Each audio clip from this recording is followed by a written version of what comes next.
Oke mantap, kita langsung masuk ke bioskop.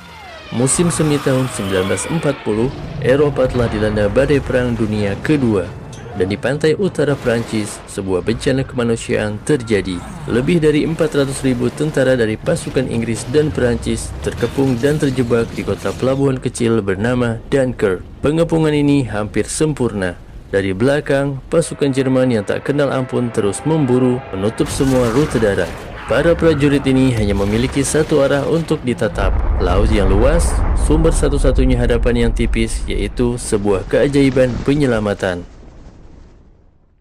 Kisah dimulai dari sudut pandang prajurit infanteri Inggris Tommy, yang bersama 5 rekannya bergerak menyusuri rumah-rumah kosong di pinggiran kota. Misi mereka sederhana, mencari air, makanan, atau apapun yang dapat menopang hidup di tengah kekacauan. Dari langit yang kelabu, selebaran peringatan Jerman berjatuhan, memberikan pesan yang kejam dan final. Kalian telah dikepung, tak ada jalan keluar. Dalam hitungan detik setelah peringatan itu, keheningan pecah oleh tembakan senapan. 5 rekan Tommy tumbang, hanya Tommy yang tersisa. Segera berlari tanpa menoleh, insting utamanya hanya satu, bertahan hidup. Ia berlari melewati garis pertahanan sekutu yang berusaha menahan serangan tanpa henti menuju garis pantai. Tommy akhirnya tiba di tepi pantai yang diselimuti kabut dan keputusasaan. Di hadapannya, terbentang lautan manusia. Ribuan tentara berbaris dengan tertib, menata air, menunggu kapal penyelamat yang mungkin tidak akan pernah datang. Di tengah kerumunan yang beku itu, Tommy bertemu dengan prajurit misterius Gibson yang sedang membungkuk, menimbun tubuh tanpa nama ke dalam pasir. Perkenalan mereka sunyi, dipenuhi oleh pengertian instan bahwa mereka berdua hanyalah orang asing yang berbagi satu tujuan tunggal dan mendesak, pulang dengan selamat. Keheningan ini tidak bertahan lama. Dari kejauhan, suara mesin pesawat mulai mendengung, samar lalu menguat. Hanya dalam beberapa detik, pesawat pengebom Jerman menukik tajam, melepaskan muatan bom. Serangan udara ini mengubah pantai menjadi neraka yang berdebu dan berasap. Setelah debu mereda, mereka yang selamat kembali berbaris, mencoba mengumpulkan harapan untuk giliran evakuasi berikutnya. Tommy dan Gibson melihat kesempatan langka. Seorang prajurit sekarat ditinggalkan di atas tandu. Satu-satunya kapal yang diizinkan untuk berlayar di tengah serangan adalah kapal medis. Tanpa rencana matang, keduanya menyamar sebagai petugas medis, membawa tandu tersebut menuju dermaga. Mereka berjuang menembus barisan tentara yang panjang. Setiap langkah terasa berat, didorong oleh harapan yang tipis. Namun, di dermaga, aturan perang berlaku kejam. Hanya yang terluka parah yang boleh naik. Tommy dan Gibson diusir dari kapal yang perlahan menjauh. Dalam keputusasaan, mereka bersembunyi di bawah struktur dermaga, menunggu pulang berikutnya. Dari sana, Tommy tanpa sengaja mendengar perwira tinggi Inggris mendiskusikan sebuah keputusan pahit. Kapal penyelamat hampir habis dan hanya 40.000 tentara yang akan dievakuasi, meninggalkan ratusan ribu lainnya. Belum sempat mencerna nasib buruk ini, langit kembali bergetar. Pesawat pengebom Jerman kembali menghantam kapal medis, satu-satunya kapal besar yang tersisa, yang seketika terbakar dan tenggelam.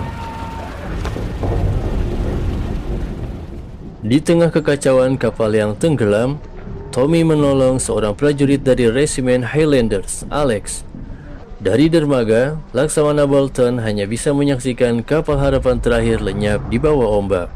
Ia tahu peluang semakin kecil, namun perintah berikutnya adalah menyelamatkan siapapun yang masih hidup. Memanfaatkan kekacauan, Tommy dan Gibson berpura-pura menjadi korban kapal karam dan berhasil berbaur naik ke kapal medis kedua. Untuk sesaat, mereka merasakan keamanan, diberi makanan dan air. Namun, kelegaan itu hanya ilusi.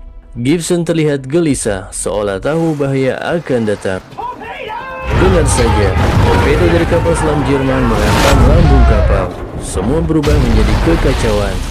Air laut menyeruak masuk, kapal miring. Di tengah jeritan panik, Gibson berjuang heroik membuka pintu darurat. Tommy, Gibson, dan Alex akhirnya terjun ke laut dingin, berenang menuju skoci, tetapi skoci itu sudah penuh. Di dermaga yang diserang, Komandan Bolton menghadapi kenyataan pahit. Pemerintah Inggris menarik semua armada perang untuk menjaga ibu kota. Solusinya adalah armada kapal kecil. Angkatan Laut mengambil alih kapal-kapal sipil dari seluruh Inggris. Kapal nelayan, kapal wisata, perahu pribadi, semuanya dikerahkan untuk misi penyelamatan massal. Jauh sebelum pengerahan resmi, seorang pelaut sipil, Mr. Dawson, bersama putranya Peter, berlayar sendiri dengan kapal kecil mereka, Moonstone. Mereka ditemani remaja tanpa izin, yakni George. Di tengah perjalanan, Dawson melihat kepulan asap hitam. Mereka tiba di reruntuhan kapal yang terbakar dan menyelamatkan seorang tentara yang sangat trauma, Murphy. Saat Murphy menyadari kapal menuju Dunkirk, ketakutannya berubah menjadi kepanikan. Ia menolak kembali ke neraka.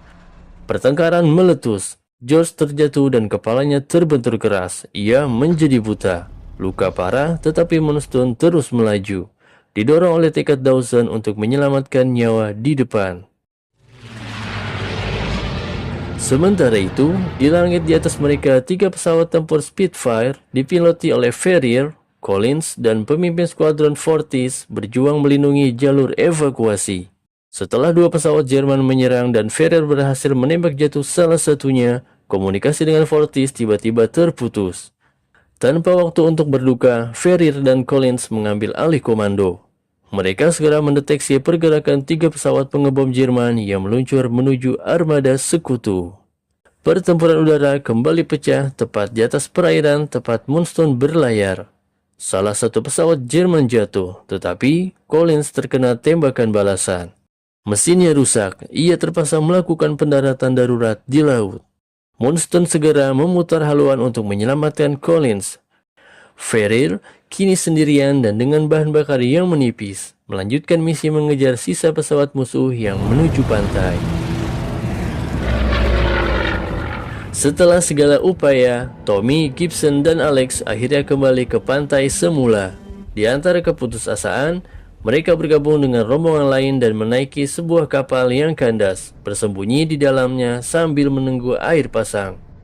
Ketenangan mereka terganggu ketika pasukan Jerman mulai menggunakan kapal mereka sebagai sasaran latihan tembak.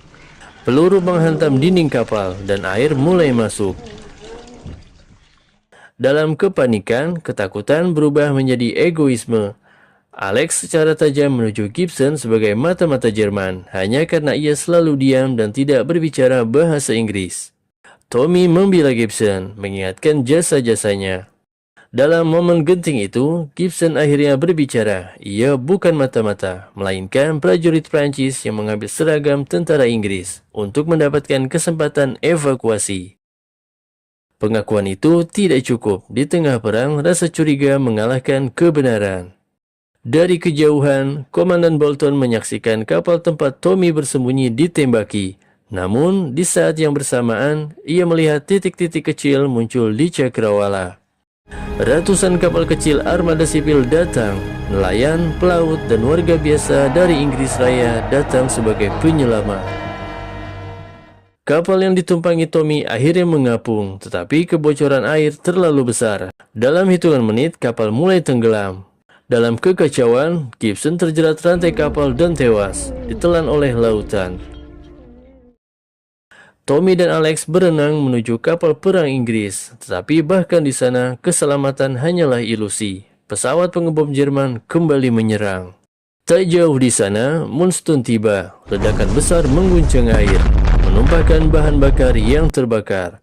Dawson dan Peter tanpa ragu menolong siapapun yang terjebak di antara api dan laut, termasuk Tommy dan Alex. Namun, di antara yang diselamatkan, George tidak selamat. Luka di kepalanya terlalu parah. Di udara, Ferrier dengan tangki bahan bakar kosong melakukan tindakan heroik terakhirnya. Ia menukik tajam, menembak jatuh pesawat musuh terakhir yang mengancam dermaga. Setelah ledakan itu, laut kembali sunyi. Ferrier tidak melompat. Ia meluncur perlahan di atas ribuan prajurit yang bersorak kagum. Ia mendarat di luar garis sekutu, membakar pesawatnya dan berdiri tegak saat ditangkap tentara Jerman. Di dermaga Dunkirk, Komandan Bolton menyaksikan kapal terakhir pembawa pasukan Inggris meninggalkan pantai.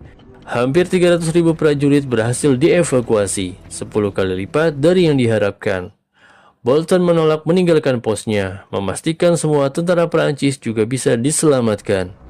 Ketika para tentara tiba di Inggris, mereka disambut oleh tepuk tangan. Warga menyalami dan memeluk mereka, bukan karena kemenangan pertempuran, tetapi karena mereka telah bertahan. Kisah Dunkirk adalah sebuah kisah tentang bertahan hidup, keberanian sejati di tengah rasa takut, dan tekad manusia yang menolak menyerah pada takdir. Kemenangan terbesar yang tersisa hanyalah tetap hidup.